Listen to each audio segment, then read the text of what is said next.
Olá, eu sou o pastor Sandro Gomes e mais uma vez estamos aqui em nosso canal para trazer-lhe uma mensagem para meu irmão, minha irmã, meu amigo, minha amiga que me ouve neste momento.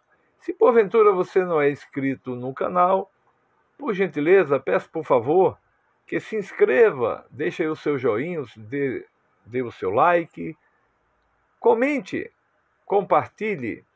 Ative aí o sininho das notificações para tomar conhecimento dos novos vídeos e que Deus o abençoe. Hoje a nossa ministração tem por tema a autoridade de Cristo Jesus. E o nosso texto está no primeiro evangelho, o Evangelho de Jesus, segundo escreveu São Mateus, no capítulo 28, e no versículo 18, que diz assim: Chegando Jesus, lhes falou, dizendo: Toda autoridade me foi dada no céu e na terra.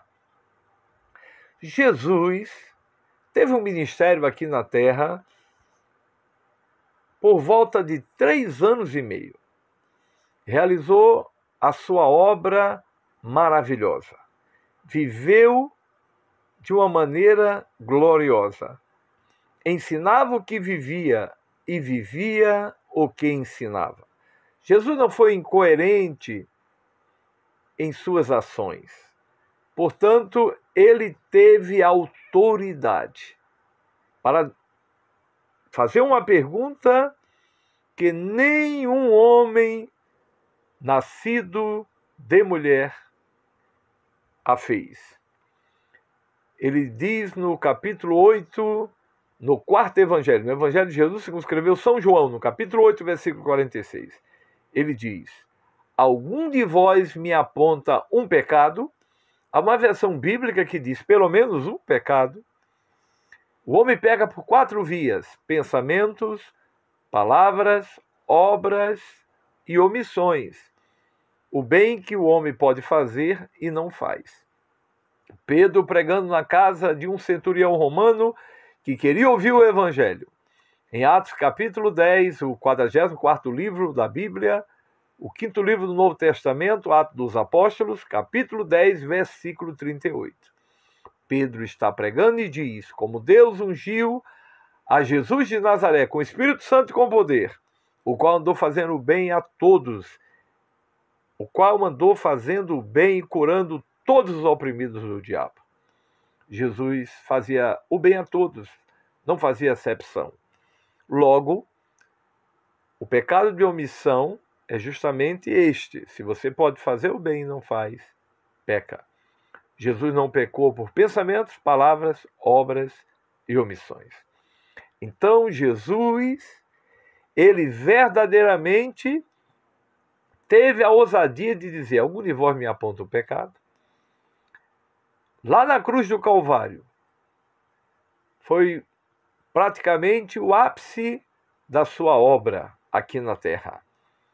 Ele derramou o seu precioso sangue como um Cordeiro de Deus que tira o pecado do mundo, como disse o profeta João Batista: Eis aí o Cordeiro de Deus que tira o pecado do mundo. Lá na cruz, Jesus disse: Pai, perdoa eles, porque eles não sabem o que fazem. Lá na cruz, Jesus disse: Está consumado. A obra estava completa, que o Pai lhe deu a ordem para realizá-la, e de forma voluntária, Jesus deixou a sua glória, o trono de autoridade. O Filho de Deus assumiu uma natureza humana no ventre de uma virgem agraciada. O Filho de Deus assumiu uma natureza humana, recebeu um nome humano, Jesus, mas este nome foi exaltado de maneira tal que antes dele ser assunto aos céus, ele já compreendia que tinha recebido do Pai toda a autoridade. Então, por isso que ele se expressou ao ressuscitar. Ao terceiro dia, Jesus ficou com seus discípulos por 40 dias. 40 dias ele dava mandamentos, instruções pelo Espírito Santo. E a Bíblia diz que antes de ser assunto aos céus, elevado à destra, à mão direita do trono de Deus, Pai, Jesus disse, chegando Jesus lhes falou dizendo, toda a autoridade me foi dada no céu e na terra. O apóstolo São Paulo, na Epístola aos Filipenses, no capítulo 2, a partir do versículo 9, por ali, na Epístola, ele chega a dizer que Deus Pai o exaltou. Exaltou o Senhor Jesus por causa da sua humilhação. Ele foi obediente até a morte de cruz. Assumiu a forma de servo, humilde e obediente. Sendo plenamente Deus, assumiu a natureza humana como plenamente homem e ali serviu. Ele veio para servir. Ele próprio usou a expressão, o Filho do Homem não veio para ser servido, mas para servir. Portanto, no capítulo 1 do último livro da Bíblia, no Apocalipse, no capítulo 1, versículo 18, após João vê-lo ressurreto, com toda a autoridade no céu e na terra, João, quando o contemplou no meio de 7 castiçais, candelabros, candeeiros, João ficou maravilhado porque quando ali exilado na ilha de Pátimos, ele teve a revelação do Apocalipse. Ele viu o Filho de Deus, seus olhos como chama de fogo, o rosto resplandecia como o sol em todo seu fulgor, a voz como voz de muitas águas, como também voz de trombeta. E ele, ao ouvi-lo e ao contemplá-lo, ele ficou tão extasiado que ficou praticamente morto aos seus pés.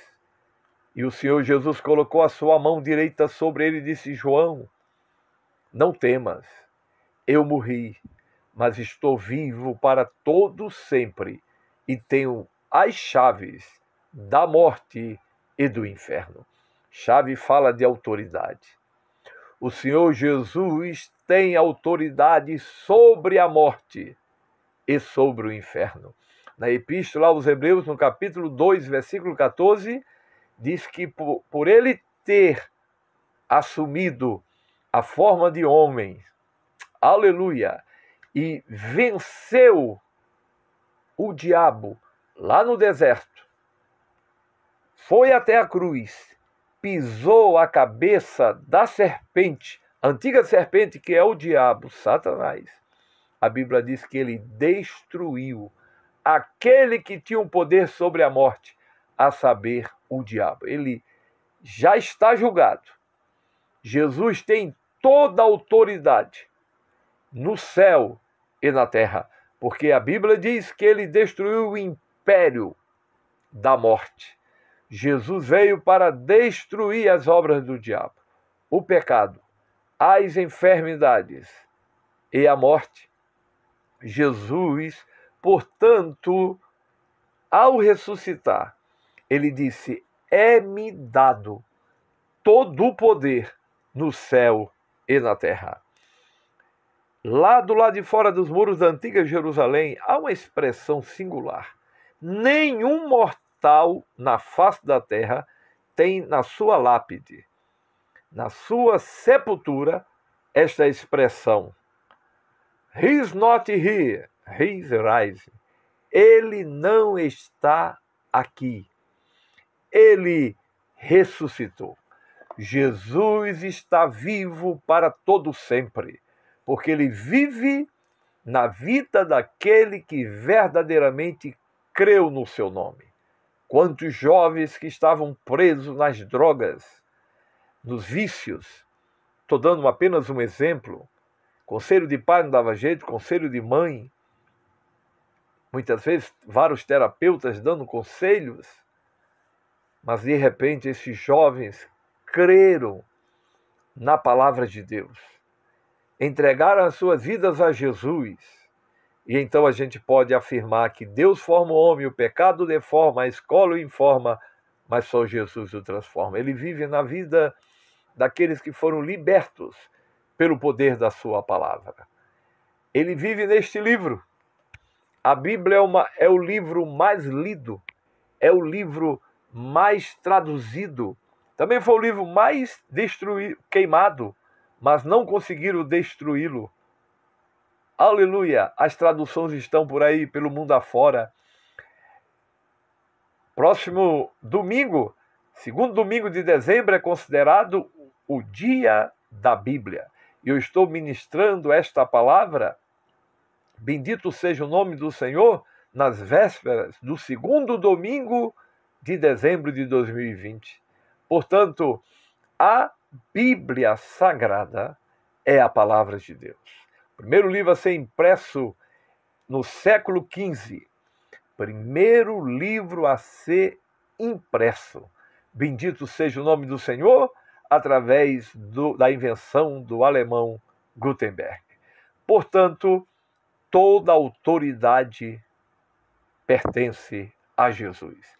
Ele próprio disse, e portanto ele teve autoridade para dizer, aqui no versículo 19, no evangelho dele, segundo escreveu São Mateus, no capítulo 28. Portanto, ide e fazei discípulos de todas as nações, batizando-os em nome do Pai, do Filho e do Espírito Santo, ensinando-os a obedecer tudo o que eu vos tenho ordenado.